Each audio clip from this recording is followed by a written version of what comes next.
क्षराचक्षरेव च सर्वाणि भूतानि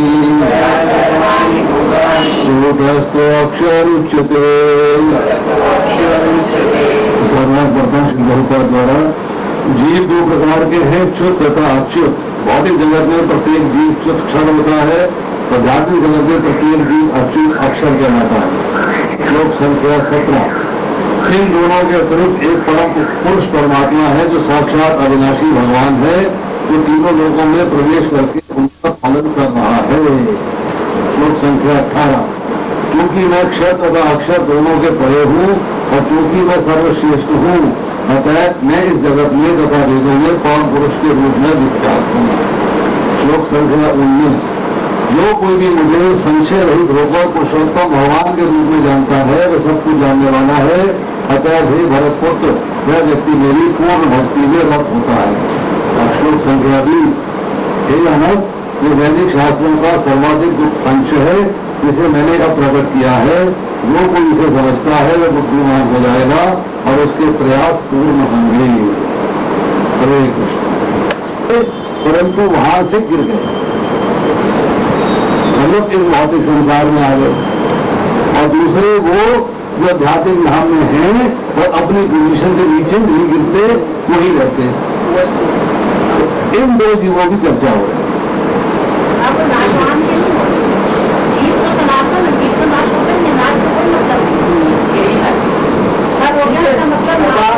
इस पूरे प्रकरण के अंदर जो है पिछला जो श्लोक दिया है, मैं प्रत्येक के हृदय में विराजमान हूँ, तो भगवान जो है जीव की बात कर रहे हैं कि जीव, अब जीव के बारे में बता रहे हैं कि जीव की स्थिति क्या है, जीव कितने टाइप के हैं। जीव की वैरायटी बताई कि जीव दो किस्म के हैं। एक किस्म है जो कि गिर के नीचे चुप होकर अपनी पोजीशन से, अपनी स्थिति से गिर के नीचे इस ब्रह्मांड में आ गया है, मतलब 14 भुवनों के अंदर किसी न किसी ब्रह्मांड में वो चला गया। और दूसरे वो जीव हैं जो कि आध्यात्मिक स्थिति में कूटस्थ अपनी जगह पर स्थित है, वो वहां से गिरते नहीं, उनका फॉल डाउन नहीं होता। तो जिसका क्षरण हो गया है, जैसे आप साबुन इस्तेमाल करते हो तो साबुन की बत्ती जो है खत्म हो जाती है, तो हम कहते हो साबुन का क्षरण हो गया, समाप्त हो गया। अगर आप उसकी बत्ती ऐसी इस्तेमाल करते हो कि 10 बार बदलो थोड़ा सा घिसता है, आप बोलते हैं इसका क्षरण बड़ा बढ़िया, बहुत पुअर है, बहुत ज्यादा असर चलती है, मतलब इसका समाप्ति नहीं है। यहाँ पर जो है चर्चा जो हो रही है वो ये हो रही है कि जीव जो है वो आपने जो पढ़ा है उसके अंदर लिखा है शरीर और आत्मा के बारे में। तो शरीर आत्मा की चर्चा नहीं हो रही है, यहाँ चर्चा हो रही है जीव की वैरायटी के बारे में कि जीव जो है वो दो किस्म के हैं। ये मैंने उसमें से पढ़ा है, आप जो है ना उसमें से वही चीज ग्रहण करिएगा।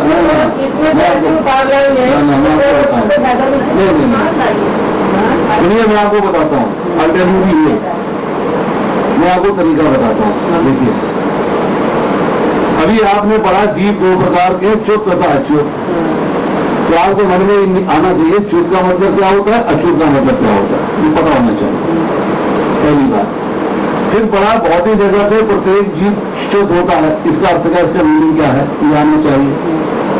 ये उतारने से मतलब नहीं है, इसका मतलब आना चाहिए कि आपके पास इस सेंटेंस का मीनिंग क्या है। और आगे है आध्यात्मिक जगत में प्रत्येक जीव अच्युत अक्षर कहलाता है। तो आध्यात्मिक जगत में, भौतिक जगत में जो दो जीवों की दो क्लासिफिकेशन की है, दोनों में फर्क क्या है, वो क्षर क्यों है, वो अक्षर क्यों है, ये बात दिमाग में आनी चाहिए। अब आपने पढ़ा तात्पर्य के अंदर जो है लिखा है कि च्युत क्षर तथा अच्युत अक्षर जीव भगवान के सनातन पृथ्वीकृत अंश विभिन्नांश है। जब उनका संसर्ग भौतिक जगत से होता है तो जीव भूत कहलाते हैं। तो इस लाइन को आप एक्सप्लेन करो, इस लाइन को एक्सप्लेन करो। इसमें से पैराग्राफ में से इंपॉर्टेंट लाइनें निकालो कि इंपॉर्टेंट लाइन कौन सी है जो हमें समझ में नहीं आ रही है, वो तो सबको समझनी चाहिए। ये मत सोचो कि मैंने वहां से लिख लिया, वहां से लिख लिया, ये तो जो कॉपी कर देंगे तो क्या होगा, तो लिखा ही हुआ। हमारा कौन सा एग्जाम हो रहा है, हम नहीं भी लिख के लाएंगे तो क्या, नहीं आप लिख के लाओ, इसको इसमें इस तरीके से समझो। समझोगे तो बात नहीं होगी। इनमें ऐसा समझ के आगे बढ़ो, जो हमें थोड़ी इजी से लगती है तो पढ़ना बनवा के क्षरा सर्वाणि भूतानि, क्षरा सर्वाणि भूतानि, इसका क्या अर्थ है? यहाँ लिखा हुआ है कि जीव च्युत है, मतलब सारे के सारे भूत अर्थात सारे के सारे जीवात्मा जो भौतिक संसार के अंदर हैं उसमें कोई अच्युत नहीं है। सारे के सारे जो है फॉल डाउन वाले हैं, सारे के सारे जो है अपनी पोजीशन छोड़ के नीचे च्युत हो चुके हैं। इसके बाद में आती है बात कि जो परमेश्वर से एकत्व स्थापित कर लेते हैं वे अच्युत कहलाते हैं, तो जिनका भगवान के साथ एकत्व है, भगवान के समान गुण प्राप्त कर लेते हैं, भगवान के धाम में रहते हैं, वो अच्युत कहलाते हैं। इस तरह करके आप एक एक लाइन को जो जो इम्पोर्टेंट लाइनें हैं पूरे पैराग्राफ में से उसको आप एक्सप्लेन करो। जब यहाँ आगे आता है अगले पैराग्राफ के अंदर, जब तक जीव बद्ध है तब तक उसका शरीर पदार्थ के संसर्ग से बदलता रहता है। ये देखिए आप, ये भगवत गीता देख रहे हैं आप, ये हमने अंडरलाइन किया हुआ है। ये अंडरलाइन जो लाइनें हैं उसको हमें एक्सप्लेन करना, हमने इसमें से इंपॉर्टेंट लाइनें जो हैं उनको मार्क कर लिया है, ये लाइनें इंपॉर्टेंट है, इनको एक्सप्लेन करना चाहिए। यही काम आपको करना है। ये जो इंपॉर्टेंट लाइन है उस इंपॉर्टेंट लाइन को आप मार्क करिए, फिर उसको समझिए, फिर उसको एक्सप्लेन कर दीजिए। उस एक्सप्लेन करने के लिए आपको जो है जो भी शब्द इस्तेमाल करने पड़े उन शब्दों का इस्तेमाल करिए। भौतिक जगत में 6 परिवर्तन होते हैं, जन्म वृद्धि उपस्थिति जन्म क्षय तथा विनाश। तो ये 6 चीजें क्या है इसको आपको एक्सप्लेन करना है। इसके बाद ये भौतिक शरीर के परिवर्तन हैं, लेकिन आध्यात्मिक जगत में शरीर परिवर्तन नहीं होता। क्यों नहीं होता ये आपको बताना चाहिए। वहां जो है परिवर्तन क्यों नहीं होता? वहां न जरा है, न जन्म है, न मृत्यु, सब एक अवस्था में रहते हैं। चरह सर्वाणि भूतानि, जो भी जीव आदि जीव ब्रह्मा से लेकर शुद्ध चीटी तक भौतिक प्रकृति के संसर्ग में आता है वह अपना शरीर बदलता है। जो बात पहले बताई है उसको मैं दोबारा बता रहे हैं। बताया वे सब च्युत है। च्युत का मतलब ये है कि अपनी आध्यात्मिक स्थिति से फॉल डाउन करके इस भौतिक संसार में आ गए, दैट इज च्युत। और फिर लिखते हैं आध्यात्मिक जगत में वे मुक्त जीव सदा एकावस्था में रहते हैं। वहां पर कूटस्थ, कूटस्थ का मतलब आपको बताएं, कूटस्थ का मतलब क्या होता है? वहां कूटस्थ स्थिति में रहते हैं, अर्थात एक स्थिति में रहते हैं। इसको थोड़ा सा आप इस तरीके से एक एक लाइन करके जो भी इंपॉर्टेंट लाइनें हैं उनको मार्क करिए और उन मार्क लाइनों को समझाइए। और शरीर पूरी आत्मा का ही बना हो। हाँ यस, वहाँ भौतिक शरीर नहीं है इसलिए उसमें परिवर्तन नहीं है। सब प्रवास लोग सप्तमा श्लोक बताओ आप।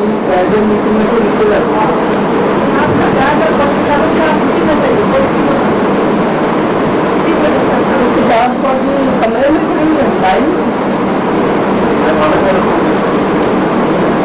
चलो 17 पढ़ोगी, माता जी आप पढ़ोगी? नहीं, और भी पढ़ेगा कोई? नमस्ते।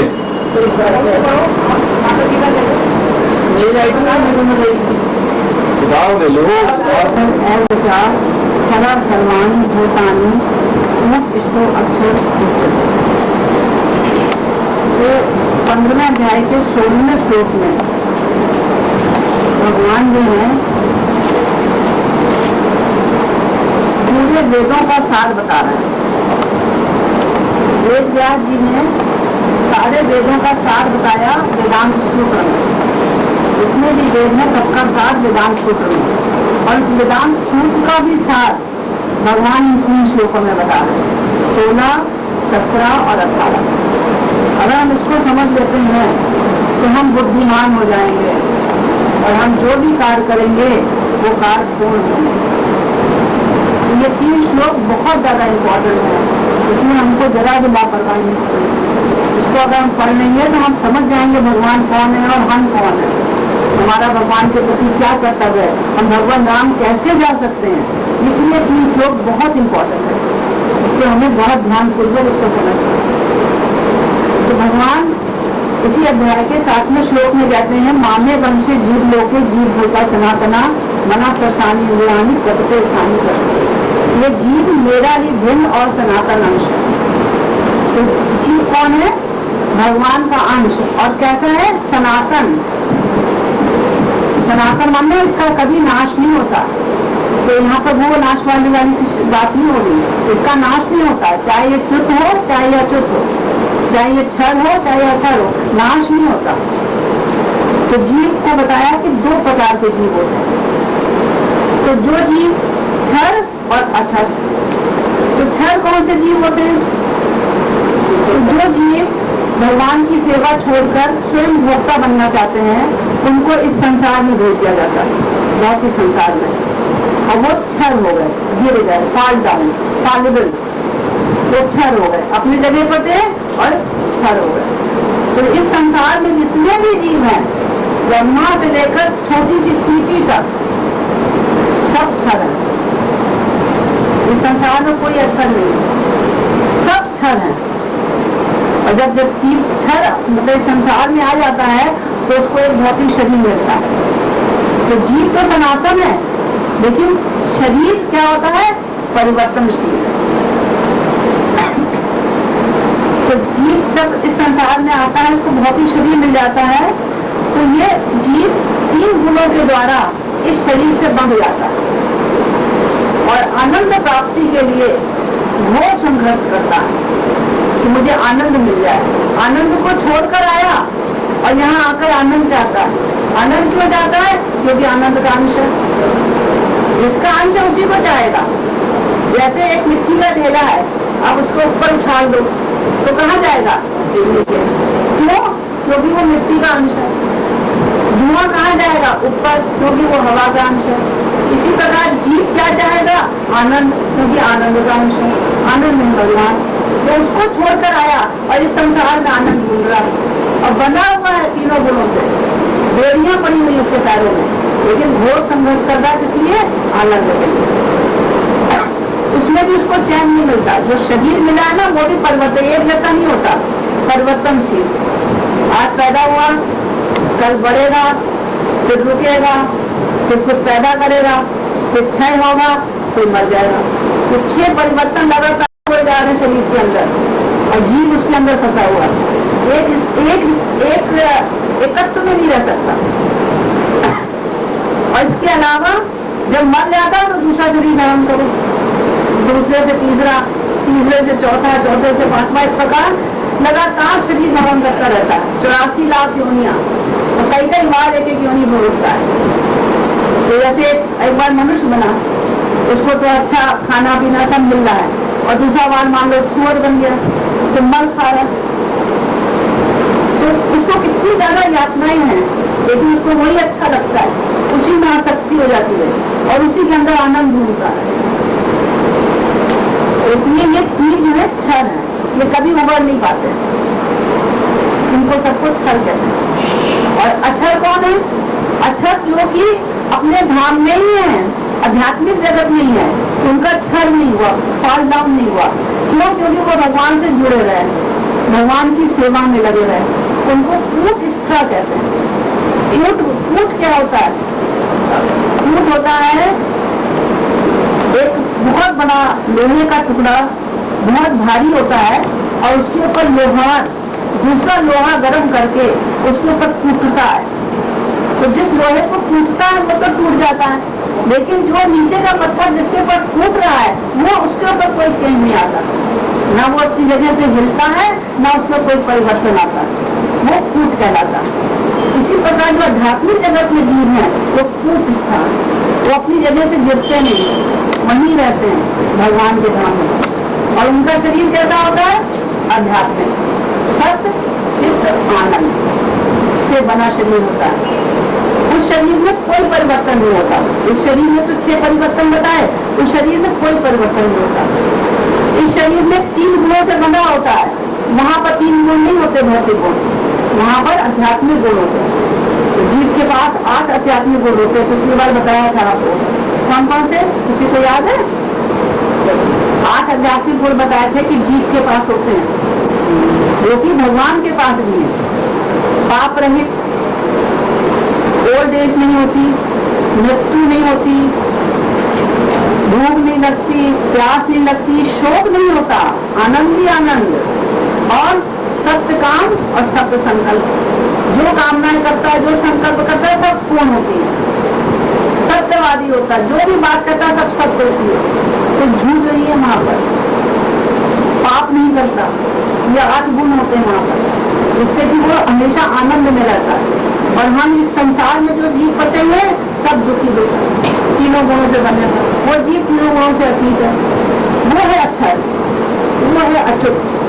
अच्युत का मतलब वो जुड़े नहीं, भगवान भी अच्युत कहलाते हैं। और जीव भी जो मुक्त जीव है, नित्य मुक्त होते हैं, वो अच्छा है, वो आध्यात्मिक जगत में होते हैं, संसार में नहीं होते। इस संसार का प्रत्येक जीव ब्रह्मा से लेकर चीटी तक सब क्षर है।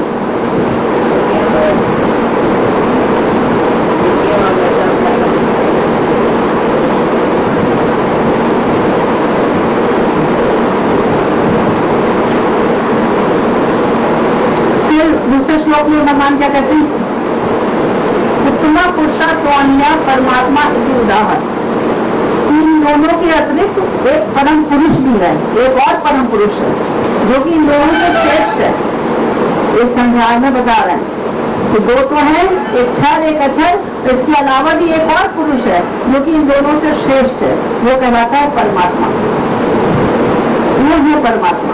परमात्मा कौन है? भगवान के स्वांश है, भगवान के अंश है, स्वांश। वो और जीवात्मा कौन है? भगवान का भिन्नांश है, भगवान से अलग है, भगवान के जैसी क्वालिटी है लेकिन भगवान जितनी नहीं है,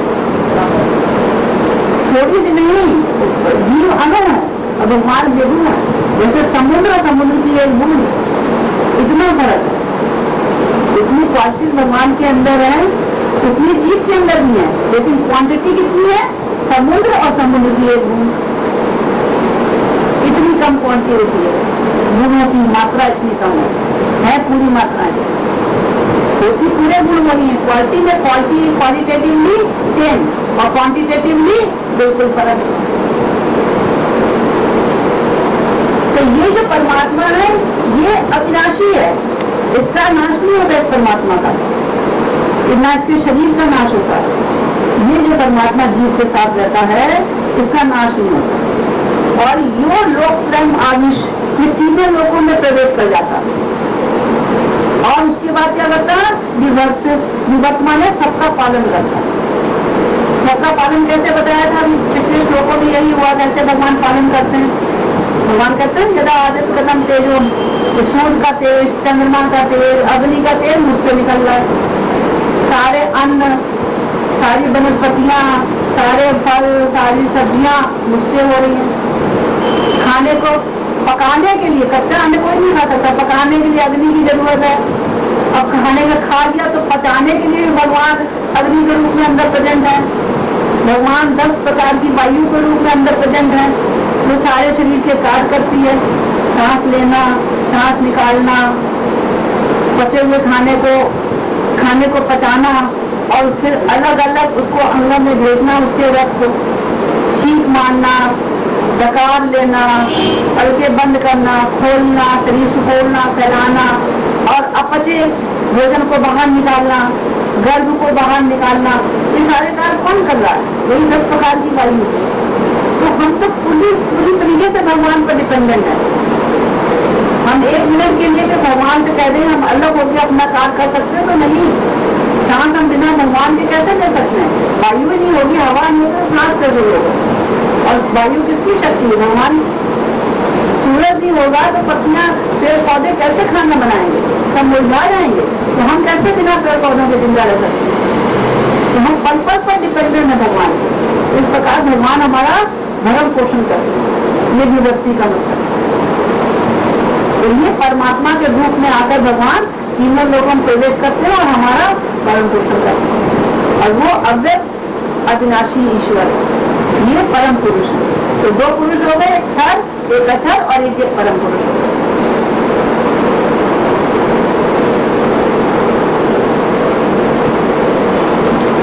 अब 18वें श्लोक में भगवान क्या बताते हैं?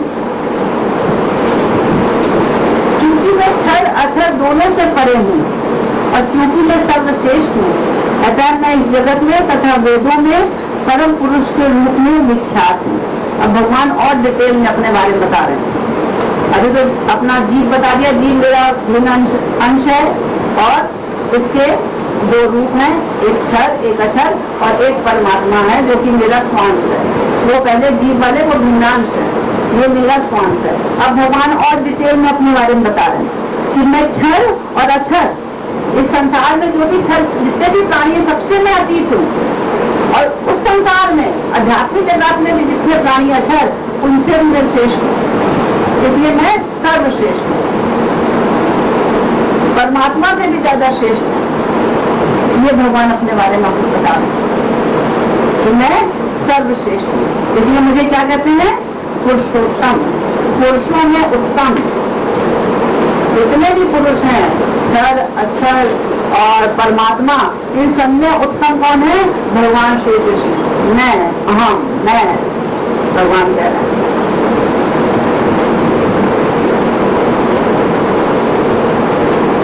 कोई भी जीव चाहे क्षर हो चाहे अक्षर हो, वो भगवान का बराबरी नहीं कर सकता। वो कहते हैं ना, अहम ब्रह्मास्मि, मैं ब्रह्म हूँ, और ऐसे करो तो नारायण खुद ही नारायण बन जाओगे, इतने कार्य करो नारायण खुद स्वयं भगवान बन जाओगे, नहीं बन सकते, चाहे आप क्षर हो चाहे अक्षर।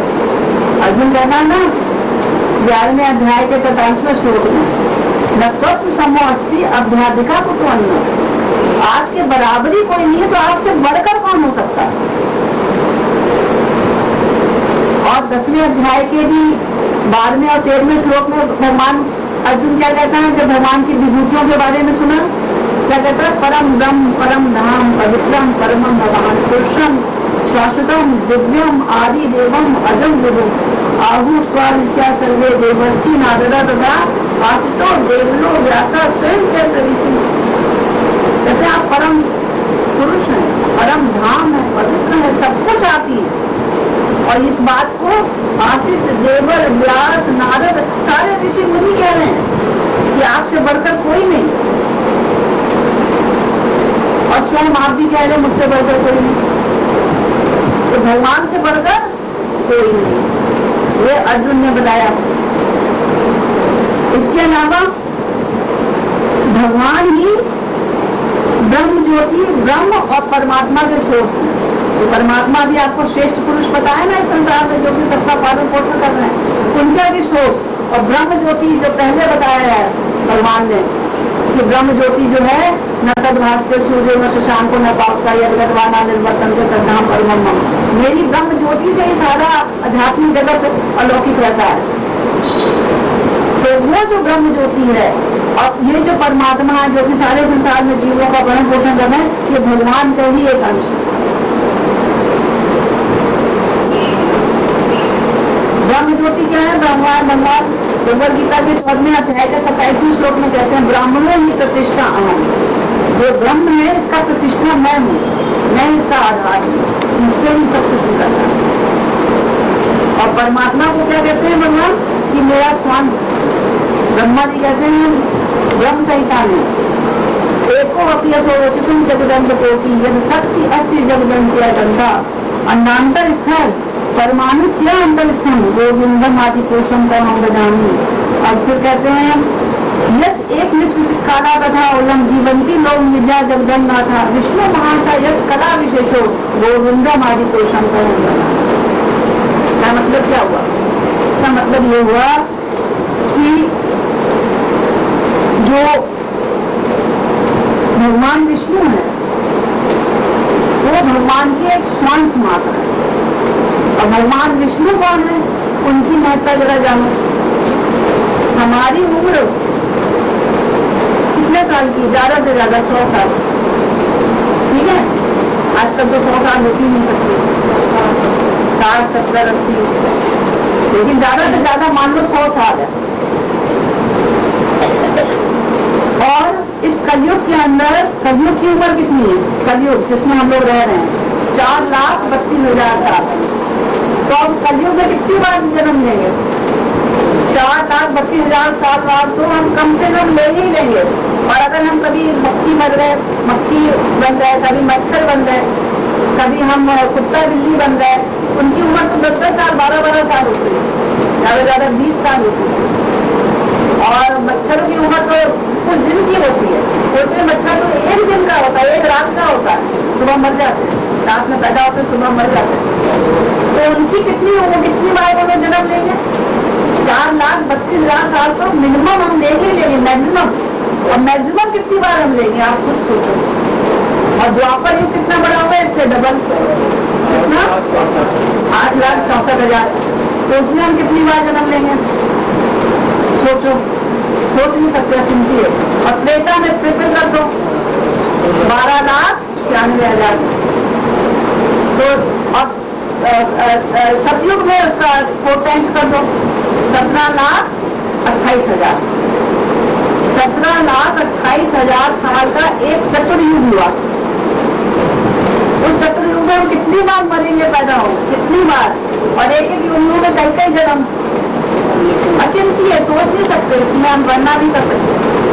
और ये एक चतुर्युग की बात हुई है। और ऐसे 1,000 चतुर्युग बीत जाए तो कितनी बार जन्म लेंगे? और वो 1,000 चतुर्युग जो है ब्रह्मा जी से 1 दिन 12 घंटे, इतनी बड़ी उनकी रात। तो 2,000 चतुर्युग बीत गए तो हमारा क्या होगा हाल? और ऐसे ब्रह्मा जी 100 साल जिंदा रहते हैं। तो वो 100 सालों में कितनी बार हमारा जन्म मृत्यु होगी? सोच सकते हो कितनी बार होगी? और वो ब्रह्मा जी भगवान की एक सांस से अंदर चले जाते हैं। उनकी उम्र कितनी है? भगवान ने सांस ली खत्म ब्रह्मा जी। तो भगवान सोचो कितने महान है। वो ब्रह्मा जी एक सांस के बराबर है। भगवान ने सांस ली अंदर, ब्रह्मा की उम्र खत्म। इसको भी अकल्पनीय मतलब सोच नहीं सकता, चिंतिए है, ऐसी चीज है। और वो कहाँ विष्णु जो कि ब्रह्मा जी को एक सांस में अंदर कर लेते हैं, वो भगवान के अंशों के अंश हैं। श्री कृष्ण के अंशों के अंश, स्वांश है, कला है, एक कला मात्र है। अंशों के अंश को कला कहते हैं। कृष्ण के अंश बलदेव, बलदेव के अंश संकर्षण, संकर्षण के अंश नारायण, नारायण के अंश महाविष्णु, महाविष्णु के अंश गर्भोदकशाही विष्णु, गर्भोदकशाही विष्णु के अंश क्षीरोदकशाही विष्णु जो कि परमात्मा जो अंदर बैठे हुए। तो परमात्मा एक भगवान का एक कला मात्र है। उनका अभी वही माता जी ने कहा बताया था कि परमात्मा का अंश मैं, परमात्मा का अंश नहीं, भगवान परमात्मा तो भगवान की एक कला मात्र है। ये कहना अपराध हो जाता है। भगवान कितने महान है खुद से। तो भगवान वही अपने बारे में बता रहे हैं कि मैं ही सबसे श्रेष्ठ हूँ, इसलिए मैं पुरुषोत्तम नाम से हूँ। भागवत में भी क्या कहते हैं? वदंती तत्ज्ञानमध्यम ब्रह्मेति परमात्मेति भगवान इति शब्द। भगवान को 3 अवस्थाओं में समझा जा सकता है। ब्रह्म मतलब ब्रह्मदेव, परमात्मा मतलब भगवान का एक अंश, एक स्वांश, और भगवान स्वयं। 3 अवस्थाओं में भगवान को जान सकते। एक कांस करा उनका कृष्ण भगवान से, कृष्ण ही भगवान है और कोई नहीं। बाकी सब उनके अवतार, जितने भी भगवान के अवतार है सब उनके अवतार हैं, उनके अंशों के अंश हैं। और स्वयं भगवान कौन है? श्री कृष्ण। सब कारण कारणम, सारे कारणों के कारण, उनका कारण कोई नहीं। भगवान कहते हैं पिता हम अस जगतो माता धाता पितामह। मैं इस जगत का पिता हूँ, मैं इस जगत का माता हूँ, इस जगत का पालन पोषण करने वाला हूँ और इस जगत के पिता का भी पिता हूँ। हमारी पिता है तो उनके भी पिता हूँ मैं।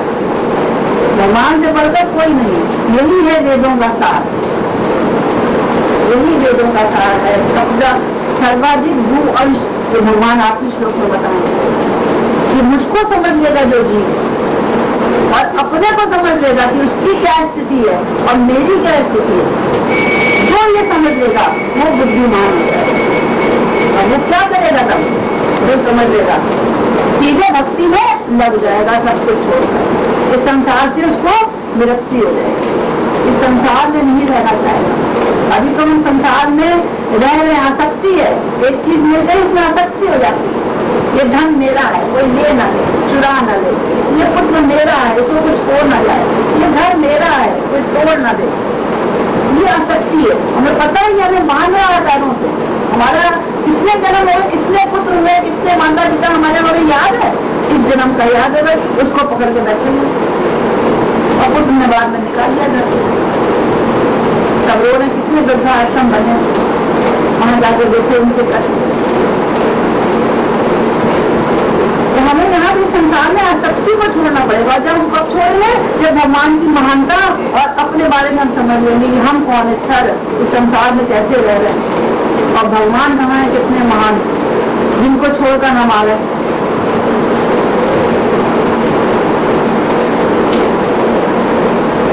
तो उसमें 19वें श्लोक में भगवान कहते हैं, जो कोई भी मुझे संशय रहित होकर पुरुषोत्तम भगवान के रूप में जानता है वो सब कुछ जानने वाला है। अर्थात जिसको इन 3 श्लोकों का ज्ञान हो गया, क्षर क्या है, अक्षर क्या है, परमात्मा क्या है, ब्रह्मज्योति क्या है, भगवान क्या है, किसकी कौन सी पोजीशन है, जिसको इस बात का ज्ञान हो गया। क्या ज्ञान? कि भगवान ही, श्री कृष्ण ही सुप्रीम पर्सनैलिटी ऑफ गॉड है, सबसे बड़े भगवान ही है। तो वो क्या करेगा, उसके कार्यकलाप क्या होंगे? ये भगवान से सर्वविद, वो सब कुछ जानने वाला है। भजंती माँ, वो मुझे भजेगा। तो वेदों का असली तात्पर्य क्या हुआ? भगवान श्री कृष्ण की सुप्रीम पर्सनैलिटी ऑफ गॉड है, सबसे बढ़कर उनसे ऊपर कोई नहीं है। और जो इस बात को जान लेगा, he is the more of everything, और वो डिवोशनल सर्विस में तुरंत लग जाएगा। और जिसने ज्ञान तो प्राप्त कर लिया लेकिन फिर भी भक्ति नहीं करता, तो इसका मतलब उसका ज्ञान अधूरा है और व्यर्थ हो जाएगा वो। अगर वो जब तक भक्ति नहीं करेगा तो उसका ज्ञान क्या है? व्यर्थ जाएगा। तो भक्ति करनी है पाने के बाद, खाली ज्ञानी नहीं बने रहना। ज्ञान प्राप्त हो गया, उसके बाद क्या करें? उसके बाद भक्ति शुरू करें। भक्ति जो है, वैदिक ज्ञान हमको मिलता है श्रुति से। वैदिक ज्ञान श्रुति कहलाता है। श्रुति माने सुनने से। जैसे सुखदेव गोस्वामी ने सुना, कहा और सुना किसने? परीक्षित महाराज ने। और सूत गोस्वामी सुना रहे सौनकादि ऋषियों को। तो सुन के ये ज्ञान प्राप्त किया जाता है। लेकिन सुनना किससे? अधिकारी से। जो अधिकारी नहीं है तो आपको गलत ज्ञान देगा, जैसे कि माता जी आपको बता रहे हो, मैंने लाइन गलत लिखी, वो गलत ज्ञान दे देगा। कर लिए, अगर अधिकारी नहीं है तो ज्ञान गलत मिल जाएगा। और गलत ज्ञान से फिर आगे बढ़ोगे तो कहाँ जाओगे? आपका कुछ पता ही नहीं चलेगा कहाँ मिलते, कहाँ गए तो कहाँ गए, कुछ नहीं पता लगेगा।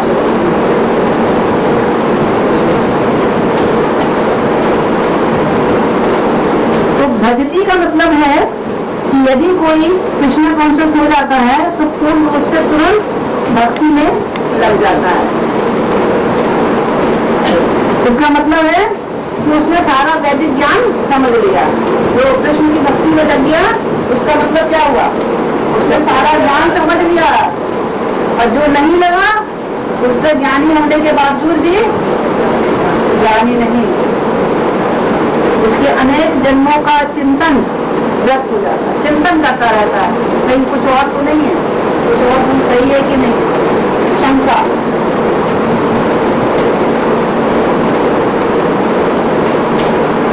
अच्छा, 20वें श्लोक में भगवान क्या बताते हैं? इति भूतमं शास्त्रम इदम उत्तम न्यानस एतद बुद्धिवा बुद्धिमान स्यात् चा भारत। भगवान बता रहे हैं कि 15वां अध्याय जो है ये वेदों का सार है। वेदों का सर्वाधिक गुप्त अंश है 15वां अध्याय। वेद हम लोग पढ़ते हैं, उसका सबसे ज्यादा गुप्त अंश, वो कहते हैं सीक्रेट नॉलेज। इससे बढ़कर कोई नॉलेज नहीं होता। क्या? कि हम भगवान के अंश हैं। और भगवान कौन है? एकले ईश्वर कृष्ण और सब व्रत माने सेवा। एकले ईश्वर कृष्ण, एक ईश्वर है सिर्फ कृष्ण, और जितने भी हैं सब उनके सेवक। सर्व कारण कारण, सारे कारणों के कारण है। और जीव का स्वरूप क्या है? जीवे स्वरूप हो नित्य कृष्ण दास। जीव का स्वरूप, हमारा स्वरूप क्या है? दासता का। अगर हम दासता नहीं करेंगे भगवान की, तो हमें माया की करनी पड़ेगी। यहाँ आ गए, माया की रास्ता कर रहे, यहाँ आने के माया की रास्ता करने के बावजूद भी हमारे मन में क्या है कि हम स्वामी हैं। हम स्वामी नहीं है, पर डिपेंडेंट है। अब सांस भी हम अपने मर्जी से नहीं ले सकते। हमें नहीं पता अगली धड़कन हमारे दिल की धड़केगी कि नहीं, पूरी तरीके से हम डिपेंडेंट है। लेकिन हम समझते क्या है कि हम स्वामी हैं। ये है मोह, इल्यूजन, इसमें भी हम लोग पड़ेंगे। और हैं क्या हम? भगवान के दास। अगर हम भगवान की दासता नहीं करेंगे तो क्या होगा? भगवान के धाम नहीं जा सकते। और हमें अपना स्वरूप समझ में आ गया कि हम भगवान के दास हैं तो भगवान की सेवा में लग जाएंगे। ये गुप्त अंश है। इसलिए ईश्वर कृष्ण आसब जिन्हें स्वरूप हो नित्य कृष्ण दास। भगवान श्री कृष्ण ही परम भगवान है और जीव उनका दास है, तो उनकी सेवा ही हमें करनी है। ये है सर्वाधिक गुप्त अंश वेदों का। भगवान कहते हैं एतत् बुद्धिवा बुद्धिमान स्यात्, वो फिर बुद्धिमान हो जाएगा। भगवान कहते हैं कि जो मेरा चिंतन करता रहता है, हर समय मुझे याद करता रहता है, उसको मैं बुद्धि योग देता हूँ। रामी बुद्धि योग उनको मैं बुद्धि योग देता हूँ। जो मेरा हर समय चिंतन करता रहता है, मेरे बारे में सोचता रहता है, मुझे याद करता रहता है, उसी में रमन करता है, उसी में प्रसन्न होता है, उसको मैं बुद्धि योग देता हूँ। बुद्धि योग मतलब दिव्य बुद्धि देता हूँ, जिससे कि मुझे समझ सके। हम अपनी भौतिक बुद्धि से भगवान को नहीं समझ सकते कि भगवान कितने महान है। भगवान उसी को वो बुद्धि देते हैं जो कि भगवान की भक्ति में हो जाता है, तो वो बुद्धिमान हो जाएगा, ये मतलब। और उसके प्रयास पूर्ण होंगे। प्रयास क्यों करता है जी? आनंद प्राप्ति के लिए। कार्य क्यों करते हो तुम लोग? आनंद के लिए। मेन मकसद ये है तो भाई धन कमाया, धन से क्या होगा? आनंद मिलेगा। बच्चों को पढ़ाएंगे, बच्चे पढ़ जाएंगे तो क्या होगा? बच्चे अच्छे खुश हो जाएंगे तो हम भी खुश हो जाएंगे। आनंद की प्राप्ति के लिए हम करते हैं ना हर कार्य को, कोई भी कार्य है आनंद की प्राप्ति के लिए, तो उसके प्रयास पूर्ण होंगे। तो उसका हमें जो बुद्धिमान हो जाएगा वो क्या करेगा? कृष्ण की सेवा। जब कृष्ण की सेवा करेगा तो क्या होगा? माया से छूट जाएगा। अर्थात भगवान ने बोला है ना, माने में प्रबंधते माया में ताप कर्म की। जो मेरी शरण में आ जाता है उसको माया छोड़ देती, उसकी माया छूट जाएगी। जब भगवान की शरण में गए तो माया छूट गई। माया छूट गई तो कहाँ जाएंगे? धाम वापस चले गए जहाँ से आए थे, इतना कष्ट करने के बाद।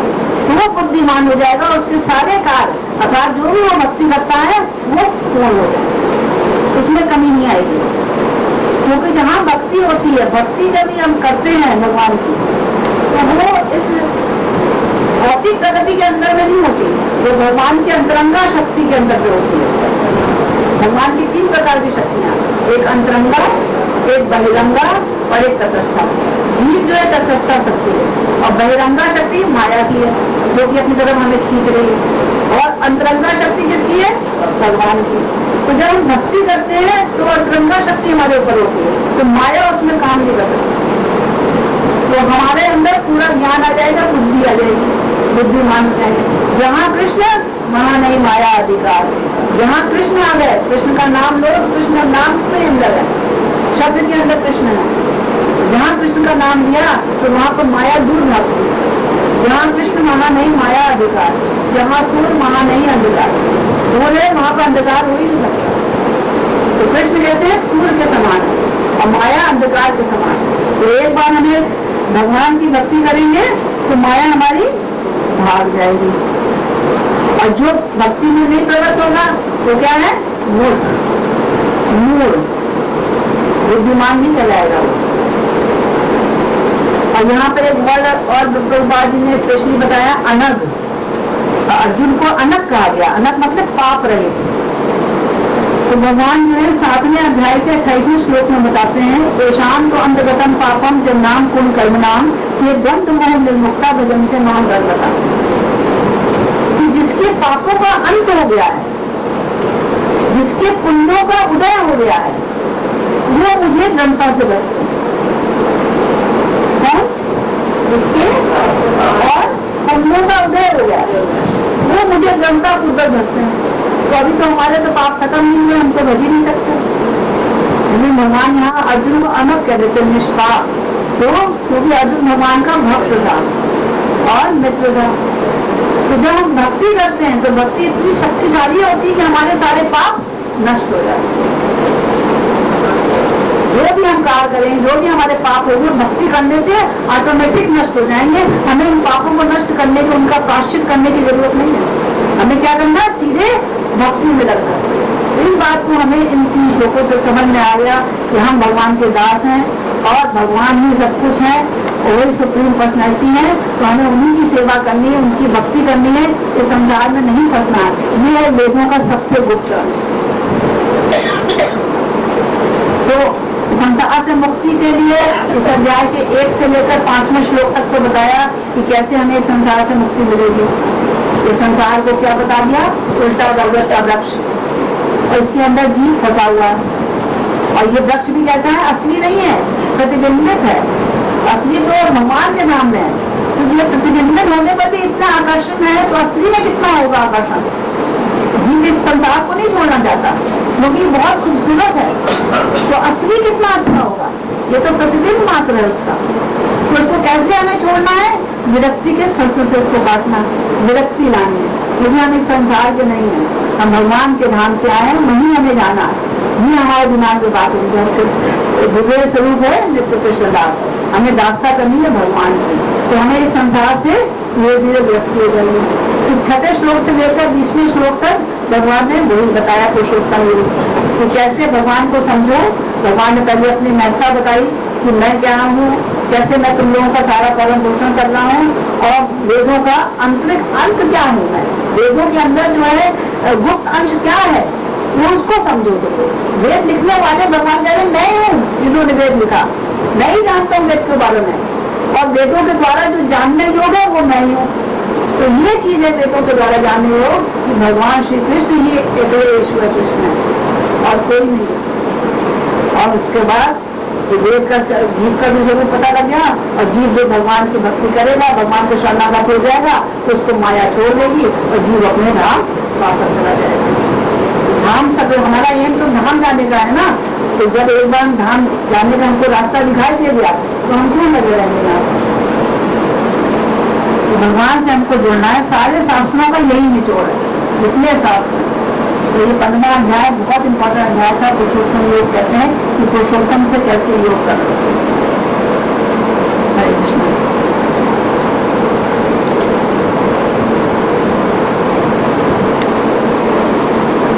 प्रश्न है,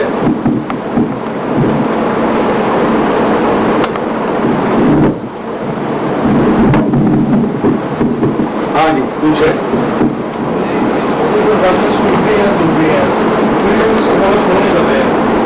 भगवान के धाम में आनंद ही आनंद है, सुख ही सुख है, फिर हम वो छोटे यहाँ भी होंगे। तो वहाँ से बड़ी चीज वहाँ पे वहाँ को भी अंदर यदि मैंने बताया था ना कि वहाँ से क्यों आए,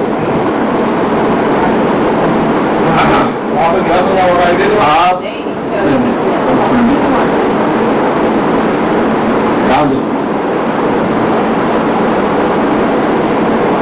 आप अपने ऑफिस में काम करते हो,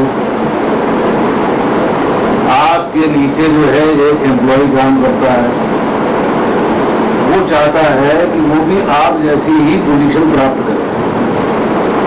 उसके मन में ये इच्छा है, उसकी डिजायर है कि मैं भी जो है उसी पोजीशन पे आ जाऊं जिस पे आप बैठे हुए हैं। तो आप उसको क्या उत्तर देते हैं? What is your answer? Simple सवाल है, मुश्किल नहीं। घर में नौकरानी काम करने आती है, सेवा करने आती है, आप उसको जो है वो कहती है कि मैं भी आपकी तरह घर की मालकिन बन जाऊं, तो आप उसको जो है क्या उत्तर देते हो? What is your answer? मैं भी आपके साथ सोऊंगा, मैं भी आपके साथ आए जब उठाऊंगा, मैं भी आपके पलंग में देखूंगा, तो आप क्या करोगे? क्या उत्तर दोगे आप?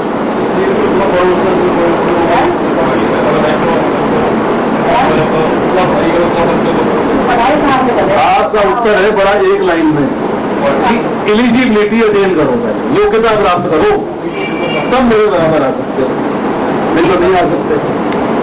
वो कहता है कि मैं तो आपके बराबर आना चाहता हूँ, डेली कास्ट, मैं तो आपके बराबर, आपकी सीट के बराबर आना चाहता हूँ, डेली कास्ट। तो आप क्या कहते हैं उसको?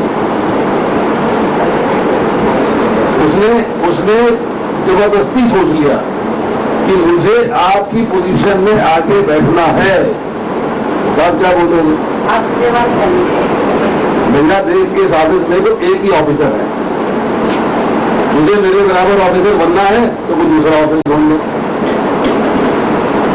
या तो मेरे को सब्स्टिट्यूट नहीं कर, या तो मेरे बराबर नहीं बैठ सकता। Now you will have to go to some other place. अब आपने जो है उसको जो है पोजीशन बता दी क्लियर कट कि तुम मेरी स्थिति में नहीं रह सकते, तुमको यहां से जाना ही। जीव जो है उसके पास भी फ्री विल है, स्वतंत्र इच्छा, क्योंकि भगवान के पास फ्री विल है। समुद्र में नमक है, एक बूंद में भी नमक है, भगवान के पास फ्री विल है, अब उनके अंश है, हमारे पास भी फ्री विल है, दोनों के पास फ्री विल है। हमने उस फ्री विल के द्वारा दो कार्य कर सकते हैं। नंबर एक, भगवान की सेवा में लगे रहें। नंबर दो, सेवा से विमुख हो जाए। विमुख होने का मतलब है अरे मैं तो आपके बराबर आनंद भोगूंगा, आपकी सेवा नहीं करूंगा। I want to enjoy as you are enjoying, मैं आपकी सेवा नहीं करूंगा, मैं आपके बराबर आनंद प्राप्त करना चाहता हूं, मैं आपके बराबर पोजीशन प्राप्त करना चाहता हूं। तो उस लायक को करना भी सोचेगा, तो हम उस लायक को ये बात सोचेंगे। चपरासी आपके लायक नहीं है, परंतु सोचता जरूर है कि आपके बराबर बैठ जाऊं। सोचता क्यों नहीं, बैठ नहीं सकता। तो नहीं सकता ना, तो क्या करते हो उसको? हमने उससे क्या बात की, ये तो नहीं, आप क्या, अगर आपके पास पावर हो एक और ऑफिस बनाने की, आप क्या करोगे? भैया कुछ ऑफिस चलेगा, निकल जाए, बताओ। जीव ने इच्छा करी कि मेरे को वहां पर भगवान के बराबर सुख भोगने हैं। अब उसमें एक टेक्निकल प्रॉब्लम है, समझो। भगवान के धाम में कोई ऐसी इच्छा नहीं है जो पूर्ण ना होगी। इच्छा है तो पूर्ण होनी चाहिए, पर पूर्ण होने की स्थिति नहीं है, पोजीशन नहीं है पूर्ण होने की, क्योंकि वहां पर तो एक ही भगवान रह सकते हैं भोक्ता बन के, दूसरा व्यक्ति भोक्ता बन के नहीं रह सकता। तो भगवान ने अल्टरनेटिव अरेंजमेंट कर दिया, भगवान की योग माया ने अल्टरनेटिव अरेंजमेंट किया, जीव का ट्रांसफर कर दिया। भैया तो भगवान के धाम से निकल कर ब्रह्मांड में आ जा, तो अपनी मर्जी का मालिक खुद है, जैसे मर्जी एंजॉय कर।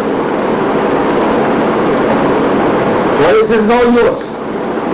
आप खीर खाना चाहते हो या कीमा खाना चाहते हो, आप सब्जी खाना चाहते हो कि मछली खाना चाहते हो, चॉइस आपकी है। नाउ यू आर भोक्ता, क्योंकि आपकी जो फ्री विल है आपसे जो मर्जी कराए वो कार्य आप करोगे। परंतु आपको भगवान के धाम के अंदर जो पोजीशन प्राप्त थी, जो आनंद प्राप्त था, वो आनंद यहां नहीं मिलेगा। यहां पर आनंद कैसे है? टेम्परेरी, शारीरिक सुख है, आत्मिक सुख नहीं है, शारीरिक सुख। अच्छा ठीक है, सवेरे उठे, बच्चा बस में चल गया ठीक से, यार मैं स्कूल जाने से बच गया, अब बच्चे की बस मिस हो गई, हाय हाय मुसीबत पड़ गई, मुझे ऑफिस भी जाना है और बच्चे को स्कूल भी छोड़ गया। सुख कितना मिला? टेम्परेरी। घर में आए, एसी चल रहा है, ठंडी हवा है, कूलर चल रहा है, ठंडी हवा है, गर्मी बड़ा गर्मी आनंद। घर में आए, आधा घंटा ठंडे में बैठे, आनंद आना शुरू हुआ, बत्ती चली गई और हाथ से पंखा कर रहे, और उसके बाद सारा सुख चौपट हो गया। तो यहाँ जो सुख है वो सुख परमानेंट नहीं है। यहाँ जो सुख जो है शारीरिक सुख, शरीर को सुख मिल रहा है थोड़े अरसे के लिए, मन को सुख मिल रहा है थोड़े अरसे के लिए। आज आपने कहा अच्छा अच्छा अच्छा भाई चलो मुझे बातें पूरी कर लो, वेरी गुड, लड़की मिल गई, अब शादी कर देते हैं, बहू आ जाएगी, हमारी सेवा करेगी, आपको टेम्परेरी सुख की अनुभूति हुई। 3 महीने के बाद बहू ने घर से निकाल दिया, सवेरे शाम के क्लेश शुरू हो गए, झगड़े लड़ाइयां, मार पिटाई, कुटावट, पुलिस में रिपोर्ट कर दी, उनसे दहेज मांगते, सारे घर वाले बंद हो गए। सुख रहा नहीं रहा। ये यहाँ जो भौतिक संसार के अंदर सुख है वो सारे के सारे सुख टेम्परेरी है। आपको टेम्परेरी सुख नहीं चाहिए, आपको थोड़े अरसे वाला सुख नहीं चाहिए। ये माता जी बैठी टांगे खड़ा के बैठे रहो, अभी इनकी जो है पीछे से सपोर्ट छीन ले तो ये बैठ नहीं पाएगी। पीछे सपोर्ट है, टांगे फैली हुई है, सुख मिल रहा, 2 मिनट के अंदर जो है वो पीछे की सपोर्ट छिन जाए और फिर बैठ ना पाए तो दुख चालू उसी पोजीशन में तो शुरू हो जाएगा। जिस पोजीशन में बैठे हुए थे उसी पोजीशन में तो शुरू हो जाएगा। तो यहाँ पर जो है दुख जो है परमानेंट है, सुख टेम्परेरी है, कभी कभी आता है। भगवान के धाम में दुख है ही नहीं, जीरो है, अनामयम, वहां पे विकार नहीं है, कष्ट नहीं है, दुख नहीं है, वहां केवल सुख ही सुख है। परंतु हमने जो इच्छा प्रकट करी कि हम भी आप जैसा आनंद प्राप्त करना चाहते हैं, तो भगवान ने कहा मेरे धाम में कोई भी इच्छा अपूर्ण नहीं रहती, इच्छा का पूरा होना जरूरी है। यहाँ तुम ले नहीं सकते, चलो मैं दूसरे जगह ट्रांसफर कर देता हूँ। तुम बम्बई में मेरे बराबर नहीं बैठ सकते, मैं आम का लीडर, तो पूना में सीट खाली है, वहां पर टॉप पोजीशन खाली है, तो वहां चले जाओ।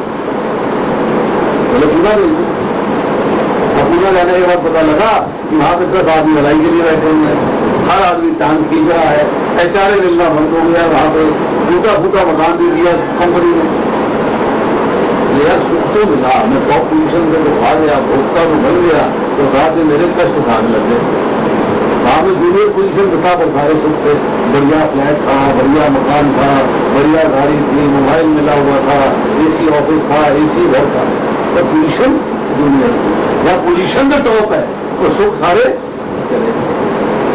यही हाल है कि हम लोग जो भौतिक संसार में आ जाते हैं, तो जो प्रकृति के बंधन में बंधे हुए हैं, उसमें हमको जो है लगातार सुख और दुख, सर्दी गर्मी के आने जाने के समान मिलते रहते हैं, परमानेंट नहीं है कुछ। अब दूसरी बात कि अगर जो है भगवान ने हमको बुद्धि दी है और भगवान का अंश होने के नाते हमारे पास बुद्धि है, तो हमने ये गलत डिसीजन क्यों लिया? हमने गलत डिसीजन क्यों लिया? उसका आंसर ये है कि बुद्धि की क्वालिटी तो सेम है, परंतु क्वांटिटी में फर्क है। समुद्र के पानी में और गिलास के अंदर जो पानी है, दोनों में फर्क है। अगर आप नमक एक्सट्रैक्ट करोगे तो समुद्र के पानी से अनंत गुना नमक निकलेगा और गिलास के पानी में थोड़ा सा निकलेगा। तो हम जो जीव हैं उनके अंश हैं, एक स्प्लिंग मात्र है, तो हमारे अंदर बुद्धि भी लिमिटेड है। भगवान की बुद्धि अनंत है, हमारी बुद्धि लिमिटेड है। तो लिमिटेड बुद्धि से आदमी हमेशा गलत काम कर रहा है, उतना बुद्धि का प्रयोग नहीं कर रहा। इसीलिए भगवान भगवत गीता में कहते हैं बार बार कि मैं बुद्धि देता हूँ, मैं बुद्धि देता हूँ। क्योंकि भगवान क्यों कह रहे हैं? उन्हें पता है अगर बुद्धि होती है तो यहाँ आता नहीं, अगर बुद्धि होती तो यहाँ आता नहीं। अब इसके पास बुद्धि नहीं है, इसलिए मैं इनको बुद्धि दे रहा हूँ, जिससे कि ये लौटकर मेरे पास वापस चले जाएं। ये कंडीशन क्रिएट हो गई कि भगवान हमको जो है बुद्धि देते हैं, जिससे हम लौटकर भगवान के धाम जा सकें। फिर भगवान हमको अपने धाम वापस बुलाने के लिए प्रयत्न करते हैं, कोशिश करते हैं। क्या कोशिश करते हैं? नंबर 1, हमको इतने दुख देते हैं कि हम भगवान को याद करना शुरू करते हैं। भगवान अपनी बहिरंगा शक्ति जो माया देवी है, जो माया को ये इंस्ट्रक्शन देते हैं कि तुमने जो है अपने त्रिशूल के द्वारा तीनों ताप देने हैं इसको, जिससे जो है ये मेरे बारे में सोचना शुरू कर दे और मेरे धाम वापस आने का प्रयास करे। फिर भगवान कहते हैं कि क्योंकि तुम मेरे धाम वापस आने के लिए सोचना शुरू कर देते हो, तो आओगे कैसे? इसके लिए मैं तुमको जो है शास्त्र दे देता हूं कि शास्त्र को पढ़ के, शास्त्र को सुन के, शास्त्र के द्वारा ज्ञान प्राप्त करके तुम मेरे धाम आ सकते हो। फिर भगवान कहते हैं कि अगर तुम्हें शास्त्र समझने में कठिनाई है, शास्त्र समझने में दिक्कत है, तो मैं तुम्हें जो है गुरु देता हूं, जो तुम्हें शास्त्र को समझा देगा, उसका ठीक से रास्ता बता देगा, ठीक मार्ग बता देगा। फिर कहते हैं अगर जो है ठीक मार्ग तुम्हें पता लग गया, परंतु उस मार्ग पे चलने में तुम्हें तकलीफ है कि तुम जो है उस मार्ग पे ठीक से नहीं चल पा रहे हो, मार्ग पता लग गया है परंतु उस मार्ग पे तुम्हारी गाड़ी नहीं चल पा रही है, तो क्या इलाज है? तो मैं भगवान के भक्त देता हूं, उनका संग करके तुम इस रास्ते पे चल सकते हो। अगर तुम उस रास्ते पे भक्तों के संग भी नहीं चल पाते हो, तो मैं स्वयं आता हूं भक्त के रूप में, तुमको जो है इस धराधाम से उठाकर और भगवान के धाम में पहुंचा दो। भगवान एक एक करके प्रयत्न करते हैं, आपको जो है चांसेस देते हैं, इस तरह नहीं, इस तरह, इस तरह नहीं, इस तरह, इस तरह नहीं, इस तरह, इस तरह नहीं, इस तरह आप उस मार्ग में चल सको और भगवान के धाम वापस पहुंचो। ये उनकी मर्जी है। फिर जब जीव लौट कर वापस चला जाता है तो भगवान ऐसी स्थिति उसके मन में होती है जीव के, उसके बाद ऐसी स्थिति होती है या वो दोबारा से भूखा बनने की कोशिश नहीं करता, क्योंकि असंख्य योनियां, असंख्य जन्म भुगत के वापस पहुंचे, ऐसे नहीं पहुंचे। हम आपको एक छोटी सी कथा सुनाते हैं, आपको बात समझ में आएगी कि हम लोगों की तरक्की क्यों नहीं होती। हम लोग भक्तों का संग नहीं करते, हम लोग क्लास करते हैं, 9 बजे आए, ये सारा कुछ मेरे द्वारा